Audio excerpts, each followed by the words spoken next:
நண்பர்களே, சென்ற ஒரு சில வாரங்களாக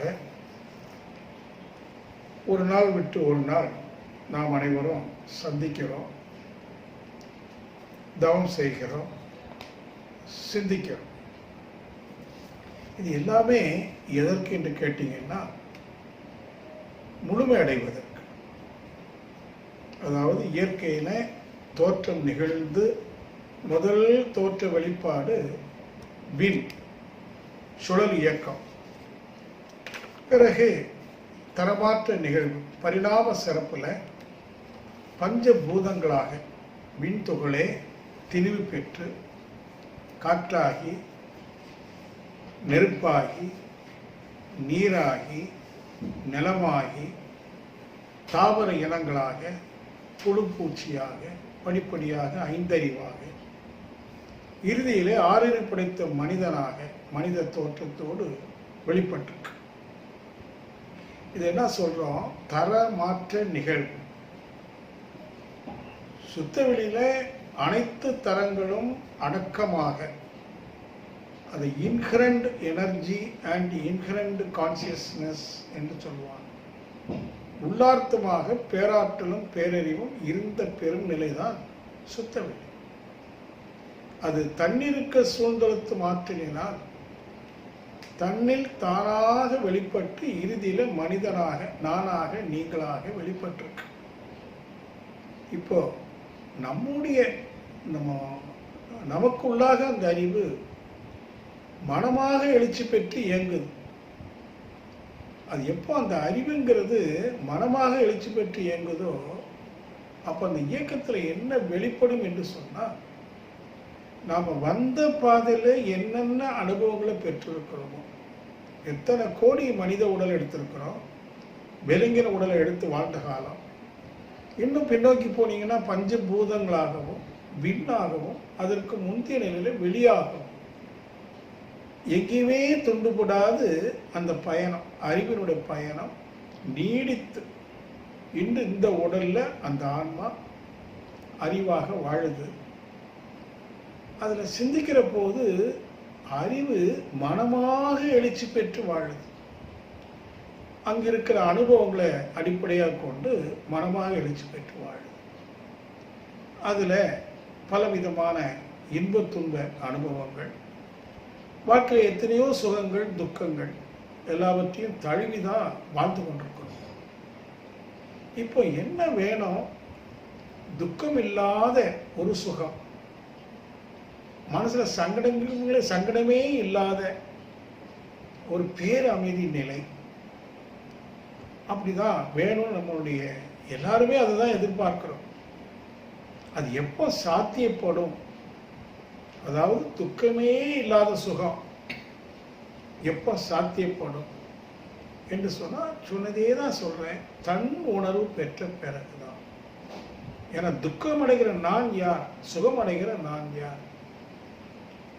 அப்போ அந்த அனுபவத்திலிருந்து விடுபட்டு தன்னை பற்றி சிந்தித்து தெளிவு பெற்று பிறகு தவத்தில் தன்னை உணர்கிற போது நானே சுகம், self is nothing but Joy.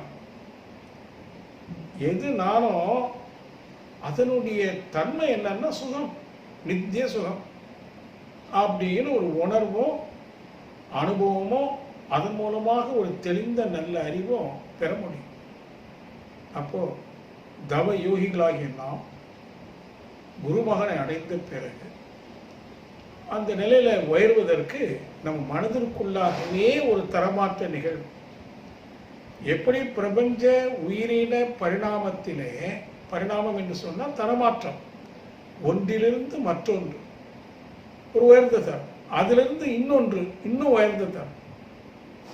எப்படி பால் தயிராகி தரமாற்றம், வெண்ணெயாகி தரமாற்றம், மீண்டும் நெய்யாக உன்னத தரமாற்றம். ஒரு வித்து அப்படியே செடியா வளருது, தரமாற்றம். ஒரு 6 மாதம் 1 வருஷம் வளர்ந்துக்கிட்டே இருக்குது, தரமாற்றம் நிகழ்ந்து கொண்டே இருக்கு. ஒரு குறிப்பிட்ட காலத்தில் மொட்டு பிடிக்குது, தரமாற்றம். மொட்டு மலராக மலருது, தரமாற்றம். மலரிலிருந்து வாசனை வெளிப்படுது, உன்னத தரம்.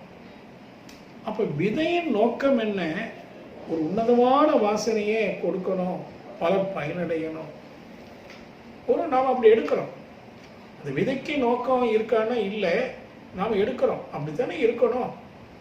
இல்லைன்னா விதையை செடியாக வளரணும், மரமாக வளரணும், பூக்கணும், காய்க்கணும், மலர்களை கொடுத்து வாசனை கொடுக்கணும், கனிகளை கொடுத்து சுவையான உணவை கொடுக்கணும். இது இயற்கையினுடைய விதி. அப்போ மனிதன் என்று வருகிற தரத்தில் அவன் ஏதாவது கொடுக்கணும். மலர் கொடுப்பது போல, கனி கொடுப்பது போல, சூரியன் கொடுப்பது போல, மழை கொடுப்பது போல, மண் கொடுப்பது போல, எல்லாம் என்ன கொடுக்குது? நமக்கு நல்ல பயன்தக்க விஷயங்களை கொடுக்குது. அப்போ மனிதனிடம் அந்த அறிவு என்ன கொடுக்கணும்? பிறர் பயன்பெறத்தக்க எதையாவது கொடுக்கணும். ஆனால் கொடுக்கல, நிற்கிதுங்க, தடைப்பட்டு நிற்கிது, சிக்கி தவிக்குது. அன்பு யோகிகளே, உங்களை எல்லாம் நான் யோகிகள் என்று அழைக்கிறேன்.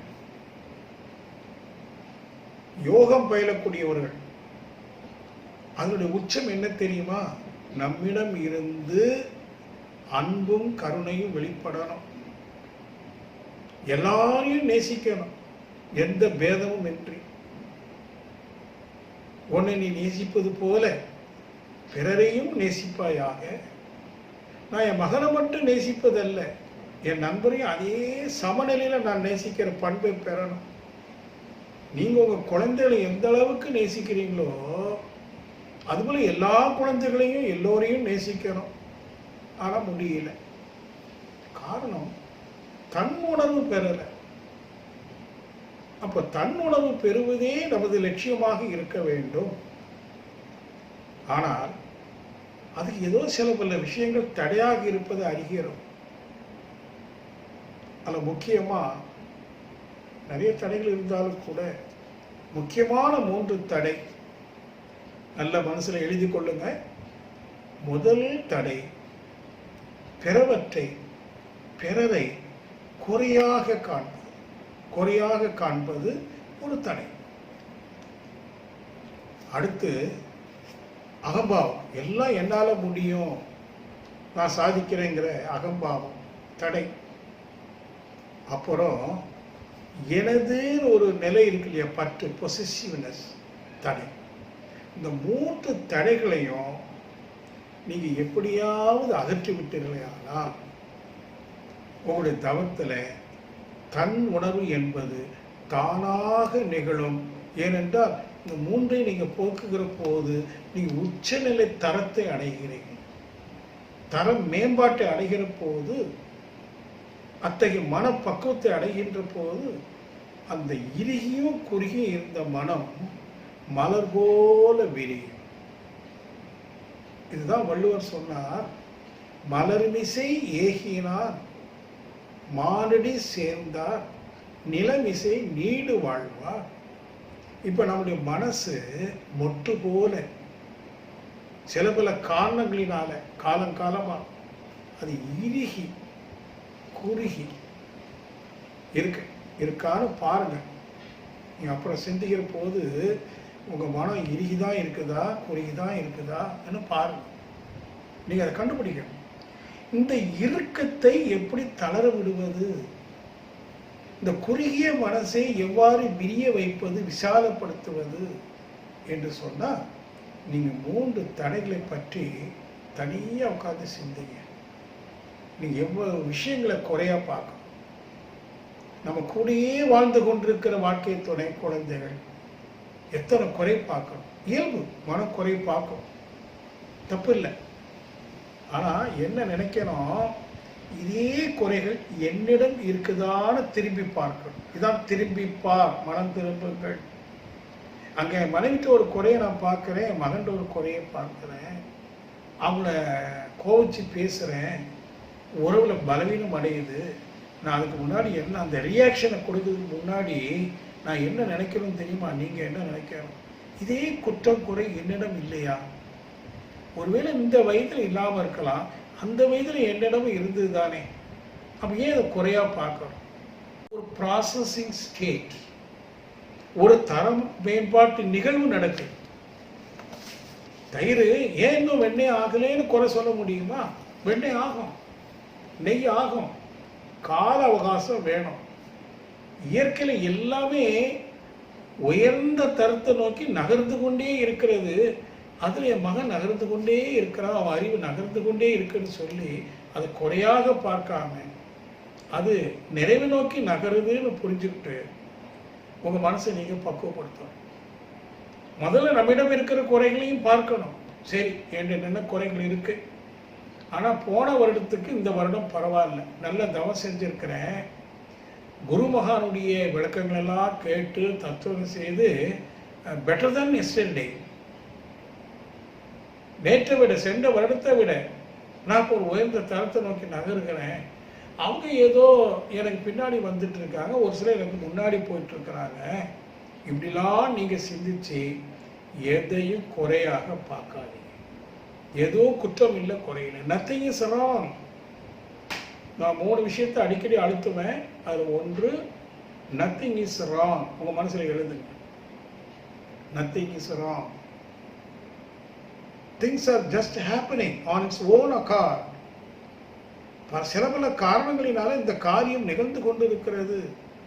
இன்னும் அந்த காரியம் முழுமை அடையில, குறையாக தெரியுது, ஆனால் முழுமை அடையும். அது ஒரு அறிவின் பயணம் என்றெல்லாம் நான் அப்படியே சொல்லிட்டு போகிறேன். நீங்கள் உங்கள் வாழ்க்கை அனுபவத்தை ஒட்டி உங்களை சுற்றி இருக்கிற சுற்றத்தாரை குறையாக குற்றமாக பார்க்கிறோமே, அதை பற்றி, உங்களுடைய குறையை பற்றி கொஞ்சம் ஆழமாக சிந்தித்து சிந்தித்து நீங்கள் அடைய வேண்டிய தெளிவு நத்திங் இஸ் ராங். எதுவுமே குற்றம் இல்லை, குறையில்லை.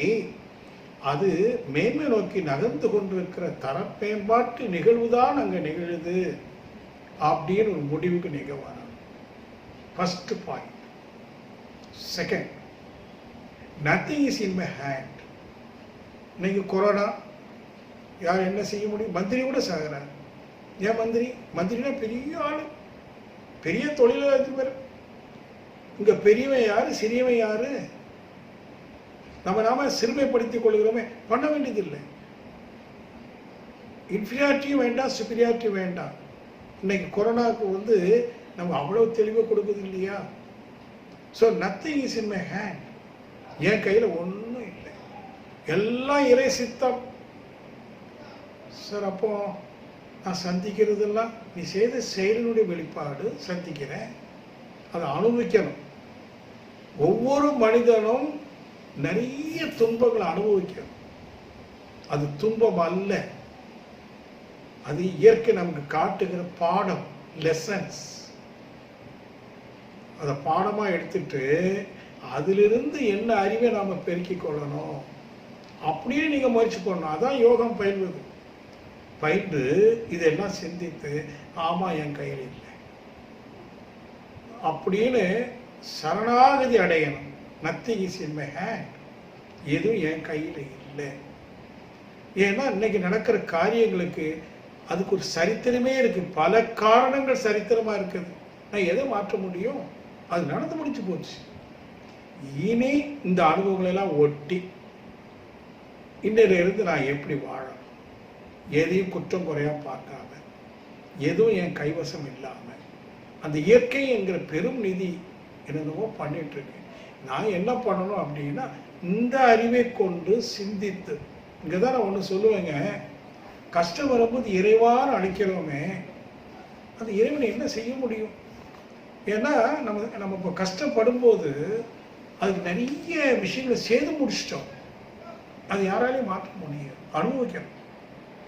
இப்போ அனுபவிச்சுக்கிட்டே நமது அறிவை கொண்டு இனி இந்த மாதிரி கஷ்டம் வராமல் துக்கம் வராமல் இருக்கிறதுக்கு நான் என்ன செய்யணும், என்ன செய்யக்கூடாது, இதான் ஆய்வு. நம்ம ஆய்வு செய்யணும்.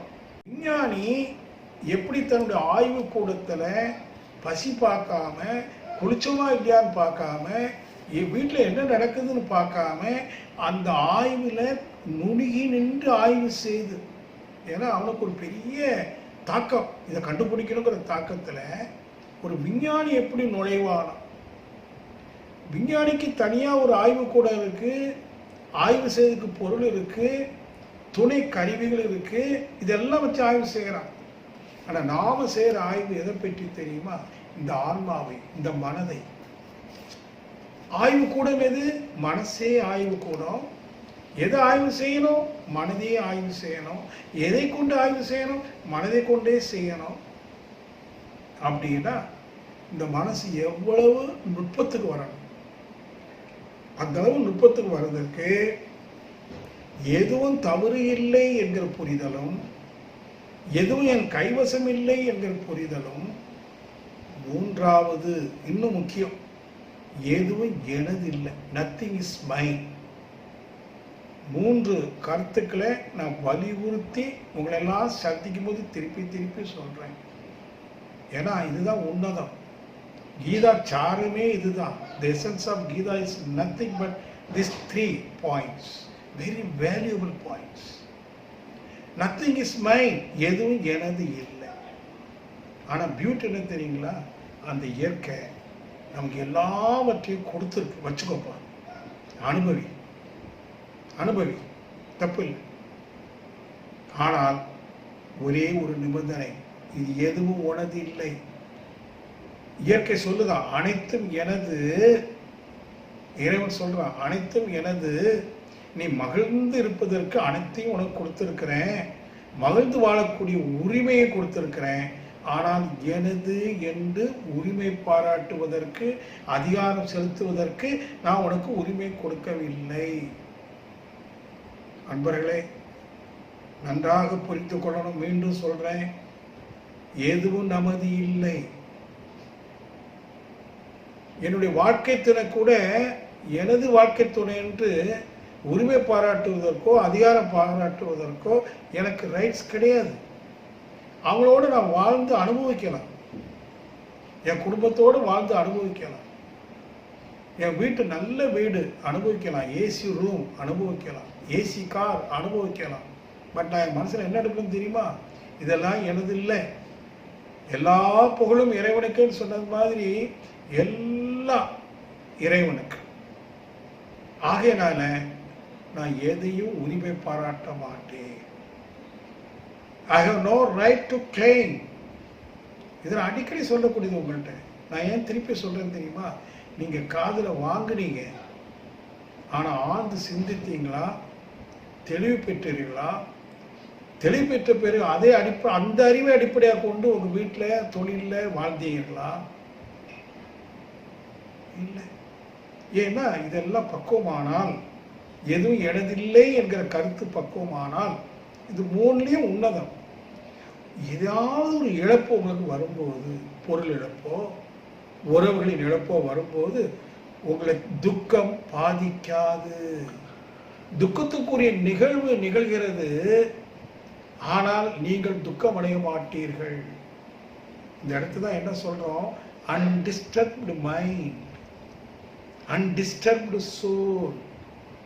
எந்த ஒன்றுக்கும் பாதிப்படையாத மனதையும் பாதிப்படாத ஆன்ம நிலையையும் நாம பெறணும். அப்ப இதையெல்லாம் நீங்க சிந்திச்சு சும்மா இருக்கிற போது உங்க குடும்ப சூழல், உங்க சுத்தம், உங்க தொழில், இதுல எதெல்லாம் நம்ம குறையா காண்றோம், எல்லாவற்றையும் நான் சாதிச்சேன்னு அகம்பாவம் கொள்றோம், இதெல்லாம் எனதுன்னு உரிமை பாராட்டுறோமே, சரிதானான்னு சிந்திச்சு ஒரு நாள் இல்லை ஒரு முடிவுக்கு வரணும். இல்லை, nothing is wrong, nothing is in my hand, nothing is mine. 3 ஸ்லோகம் நான் அந்த ஸ்லோகமாகவே மனசில் பதிய வச்சிருக்கிறேன். நீங்களும் அதே மாதிரி இந்த 3 ஸ்லோகத்தினுடைய பொருளை நன்கு ஆழ்ந்து ஆராய்ந்து ஆமான ஒரு நாளைக்கு போடுற போது உங்களுக்குள்ள ஒரு பூரிப்பு ஏற்படும் பாருங்க. அதான் விடுதலை, அதான் ஃப்ரீடம், லிபரேஷன், முக்தி. அதுல வந்துட்டு அப்புறம் அப்படியே கண்ணு மூடி இருக்கிறீங்க. நீங்க ஒன்றும் செய்ய வேண்டாம். எப்போ அந்த 3ஐயும் புரிஞ்சிட்டீங்களோ, அந்த பக்குவமான மனசு வந்துருச்சோ, அது தானா நின்றுரும். மனமற்ற நிலை வற்புறுத்தி வருவதல்ல, புரிந்து புரிந்து தெளிந்து தெளிந்து தானாக வருது. நீங்க அப்படியே அடங்கிடுவீங்க. என்னவா? முழு முதற் பொருளாக, பூரண பொருளாக, வெறும் பூரணம் இல்லை, பூரண ஆனந்த பொருளாக உங்களுக்குள்ள ஒரு மலர்ச்சி. இதான் மலர்மிசை ஏகிய நிலை.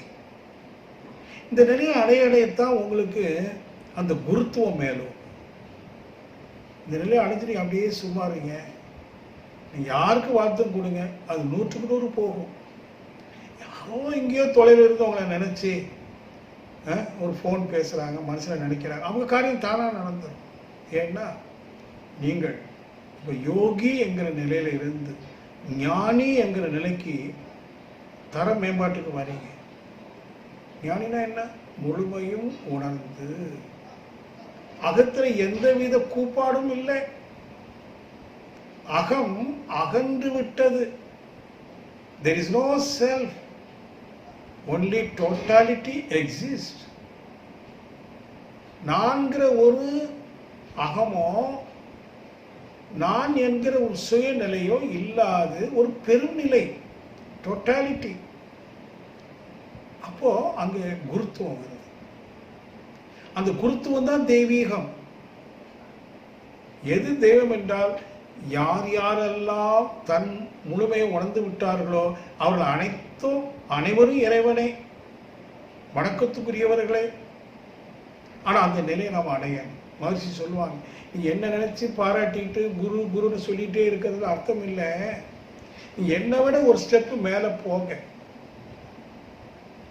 எந்த நிலையை நான் அடைஞ்சிருக்கேனோ இன்னும் இயற்கையில் நிறைய ரகசியங்கள் கிடைக்குதப்பா.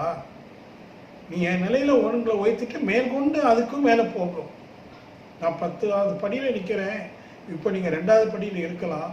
நான் எப்படியாவது உங்களுக்கு தெளிவை கொடுத்து 10 படிக்கு கொண்டு வந்துட்டு உங்களை மேலே போங்கன்னு சொல்கிறேன்னு அந்த காலத்தில் 35 ஆண்டுக்கு முன்பு நல்ல நினைவு இருக்கு.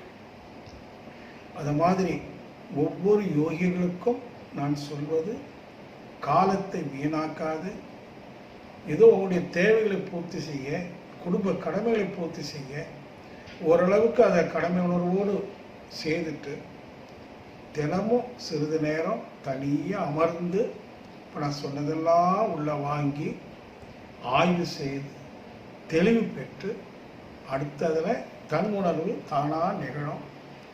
பிறகு ஒரு வாழ்க்கை இருக்கு, ஞான வாழ்வு. இன்னைக்கு நான் வாழ்ந்துட்டு இருக்கிறேன், மகிழ்ச்சியாக இருக்கு.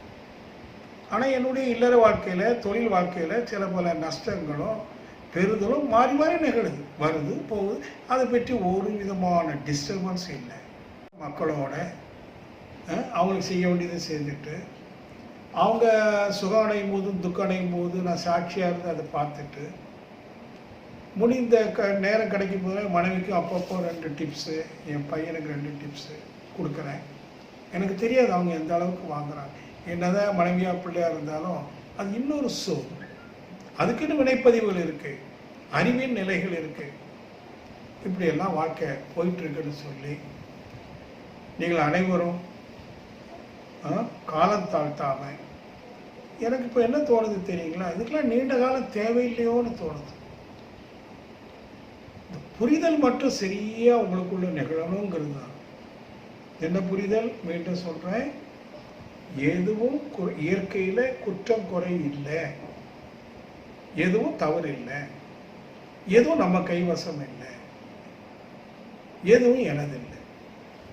இதைய நீங்கள் அமைதியாக இருந்து இது ஆமாவா ஆமாவான்னு கண்டுபிடிக்கணும்.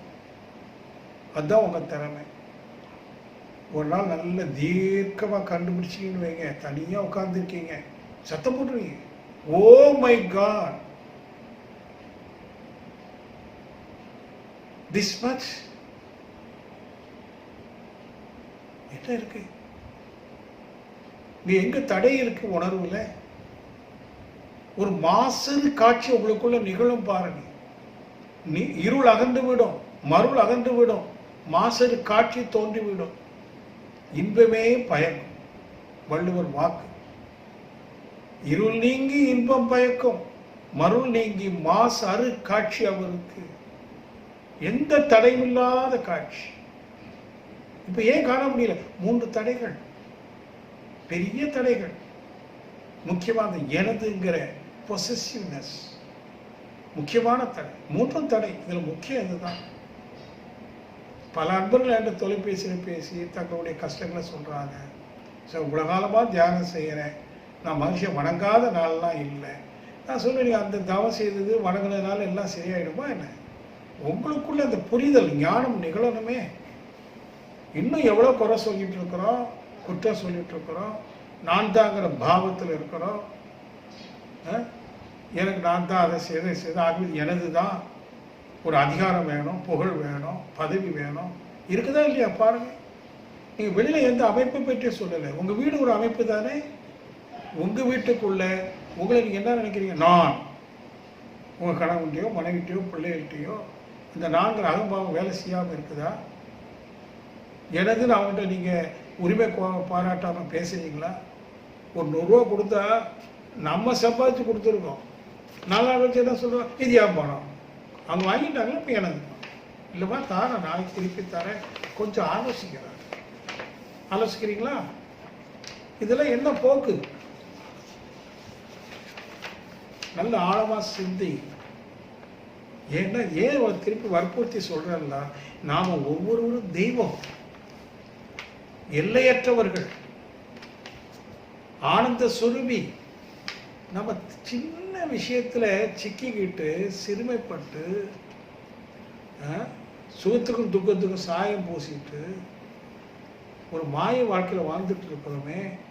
நான் பார்க்குறேன், என் குடும்பத்தையும் பார்க்குறேன், என் கூட பிறந்தவங்க குடும்பத்தை பார்க்குறேன், சுற்றத்தை பார்க்குறேன். பல அன்பர்கள் கேட்குறாங்க, ஒன்றுமே இல்லைங்க, ஒன்றுமே இல்லை, நோ ப்ராப்ளம் அற்றால். எல்லாவற்றையும் நாம தான் உருவாக்கிக்கிட்டு இருக்கோம். எதுவுமே இல்லை,